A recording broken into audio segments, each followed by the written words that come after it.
Speech होगा पीछे थोड़ा पीछे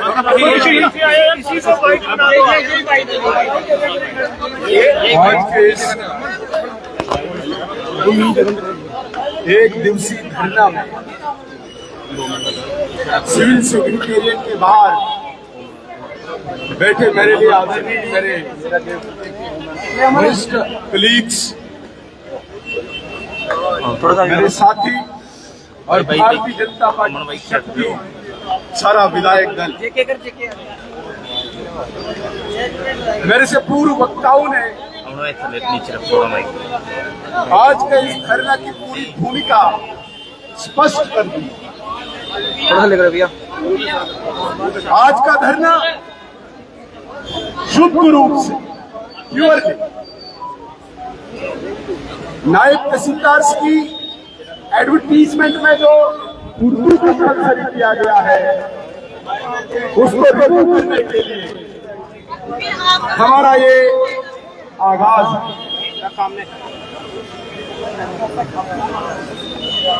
हमें कोई शौक नहीं कि हम धरना दें,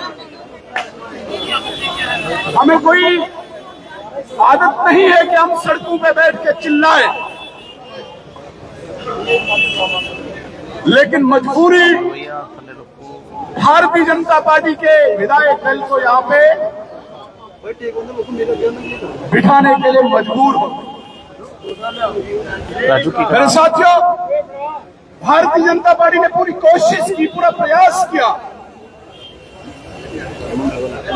और एक अनुशासित सभ्य पार्टी के नाते जो हमने कदम उठाने चाहिए थे हमने उठाए। जो ही एडवर्टीजमेंट निकली तब से एक संवाद हमने सरकार के साथ शुरू किया। हालांकि हम विपक्ष में है,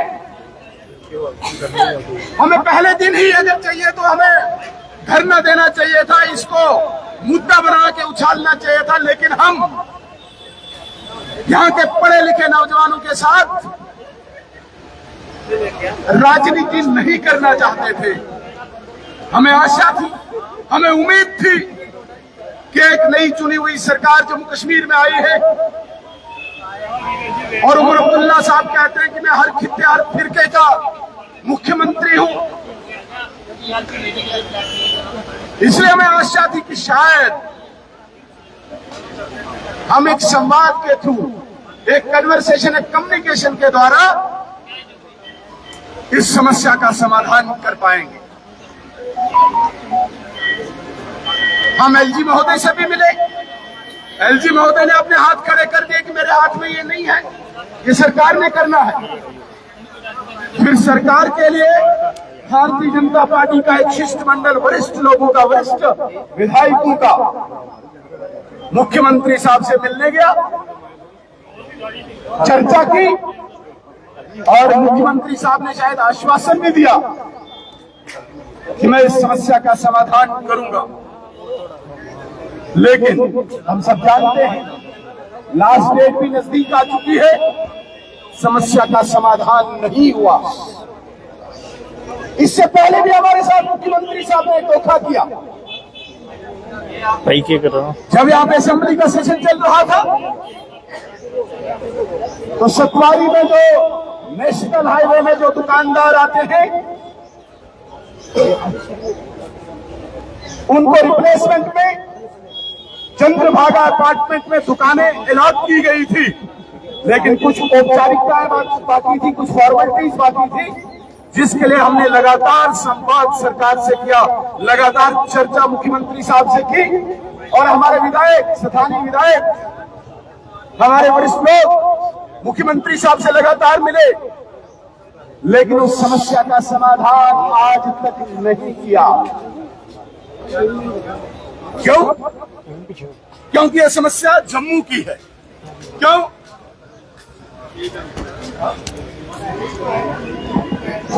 थोड़ा सा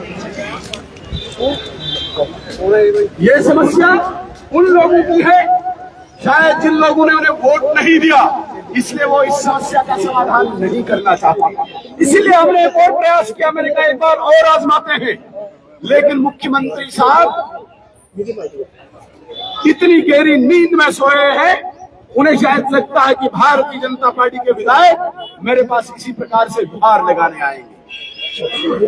उमर अब्दुल्ला साहब, भारतीय जनता पार्टी के कार्यकर्ता की मैन्युफैक्चरिंग जो हुई है वो आंदोलन में, वो लड़ाई में हुई है।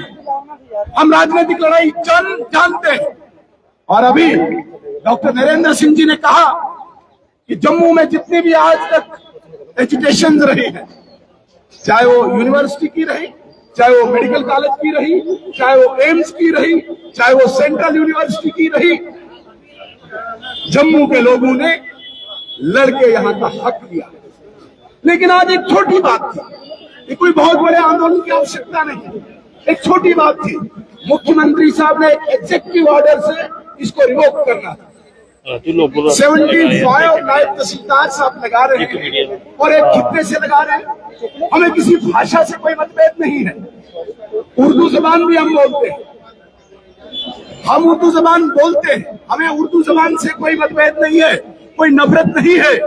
लेकिन ये कहाँ का इंसाफ है, ये कहाँ का न्याय है कि आप एक खित्ते, एक क्षेत्र के लोगों को, जहां पे बच्चे उर्दू नहीं पढ़ रहे हो, वहां पे उनको नौकरियों से वंचित रखोगे? ये कहाँ का इंसाफ? आज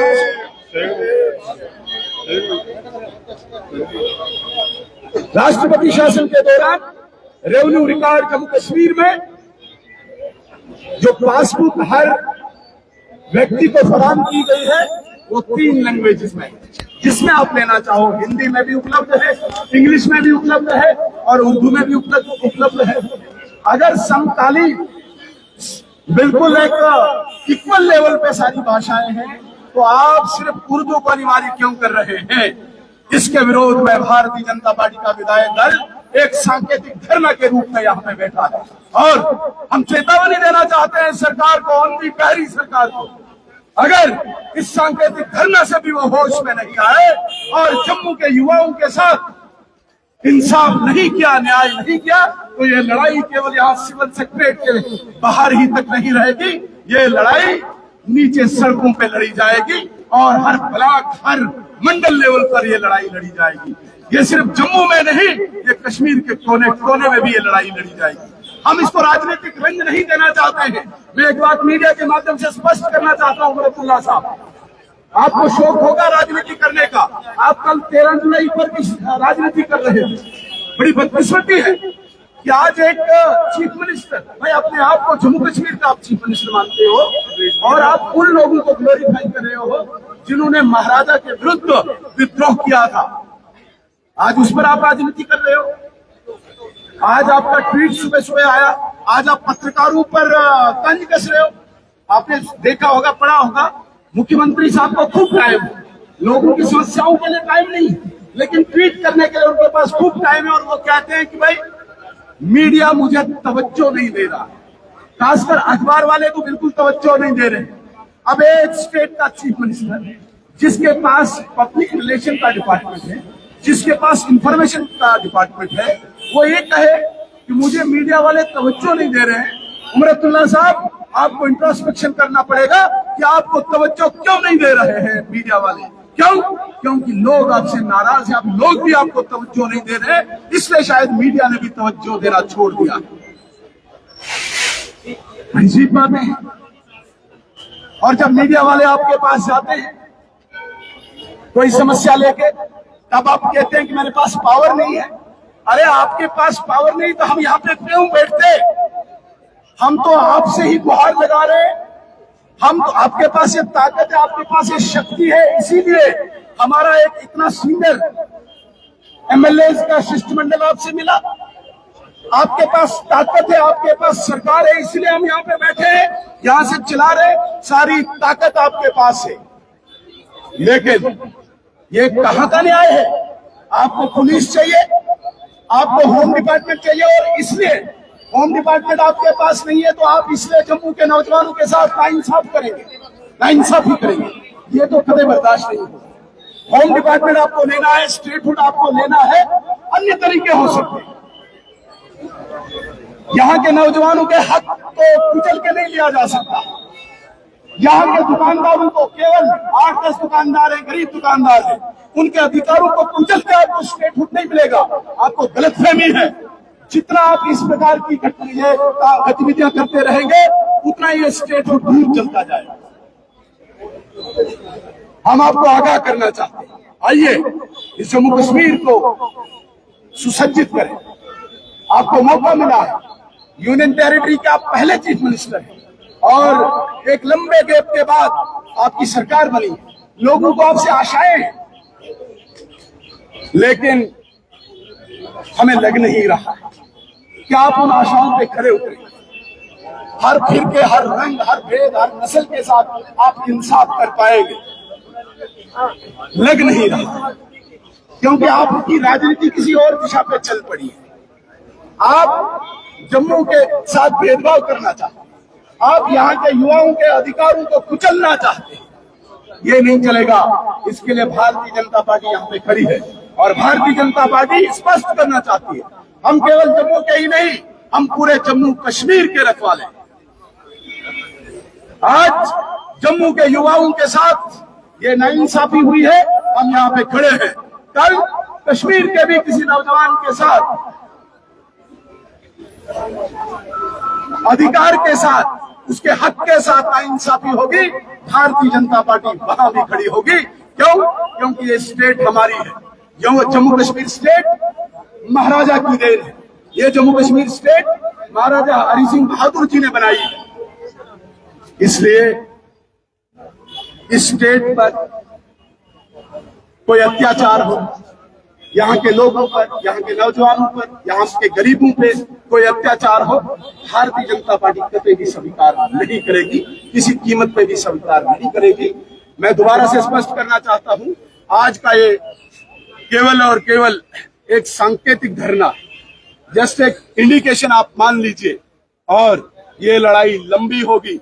जब जब जम्मू के साथ, जम्मू के युवाओं के साथ, जम्मू के गरीबों के साथ, जम्मू की महिलाओं के साथ आप अत्याचार करोगे, भारतीय जनता पार्टी का एक एक कार्यकर्ता, चाहे वो विधायक हो या आम कार्यकर्ता हो, वो यहाँ के हक की लड़ाई लड़ेगा, चाहे उसे सड़क पे लड़ाई लड़नी पड़े, चाहे उसे कहीं मैदान में लड़ाई लड़नी पड़े। हमने पहले भी लड़ाई लड़ी है, हमने गोलियां भी खाई है भारतीय जनता पार्टी के कार्यकर्ताओं ने, लेकिन पीछे नहीं हटे हैं। इसलिए मैं अंत में आप सबका धन्यवाद करना चाहूंगा, विशेषकर मीडिया के कर्मियों का धन्यवाद करना चाहूंगा, अपने सारे विधायकों का धन्यवाद करना चाहूंगा। आज इस प्रकार से जम्मू के युवाओं की लड़ाई भारतीय जनता पार्टी का विधायक दल सड़क पे बैठकर इस कड़कड़ाती धूप में, इस गर्मी में बैठ के लड़ रहा है। विधायक दल ये जानता है कि हम किस प्रकार से इस अधिकार को छीन के लेना जानते हैं, हमें ये पता है। इसलिए आज अगर आपको थोड़ी सी भी शर्म होगी, आप होश में आओ। उमर अब्दुल्ला साहब, आपको यहाँ के लोगों के साथ इंसाफ करना होगा, नहीं करेंगे तो भारतीय जनता पार्टी की लड़ाई प्रोलॉन्ग होगी। जब तक हम इंसाफ दिला पाएंगे तब तक ये लड़ाई चलती जाएगी।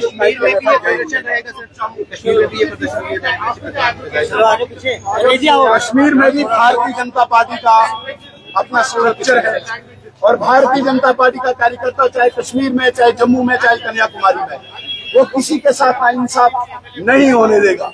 इसलिए कश्मीर का भी कार्यकर्ता जम्मू के युवाओं के साथ खड़ा रहेगा। भारतीय जनता पार्टी का कार्यकर्ता वो किसी भी लड़ाई के रूप में हो, कश्मीर में भी ये लड़ाई है।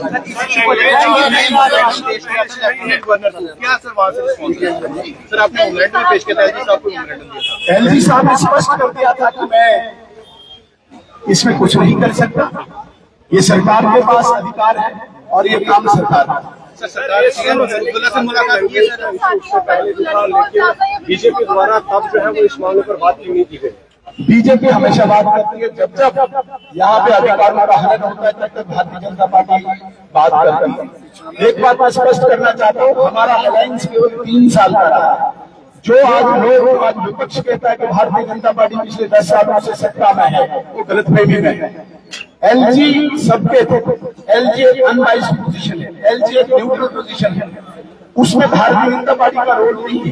जब भारतीय जनता पार्टी का रोल इंडिपेंडेंट स्वतंत्र रूप से होगा तब हम हमें अपूछ ठीक है टोल विभिन्न मुद्दों पर मुखर होकर देखिए बहुत समस्या है, पानी की समस्या है, बिजली की समस्या है, टोल प्लाजा की समस्या है, लेकिन आज हमने प्योरली नौजवानों के लिए इस उर्दू लैंग्वेज को रिमूव करने के लिए धरना दिया है।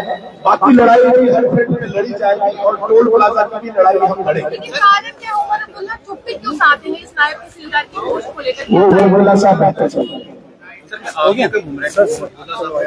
बिल्कुल आपके सामने है, स्पष्ट करता है। धन्यवाद। सुनो जी एक बार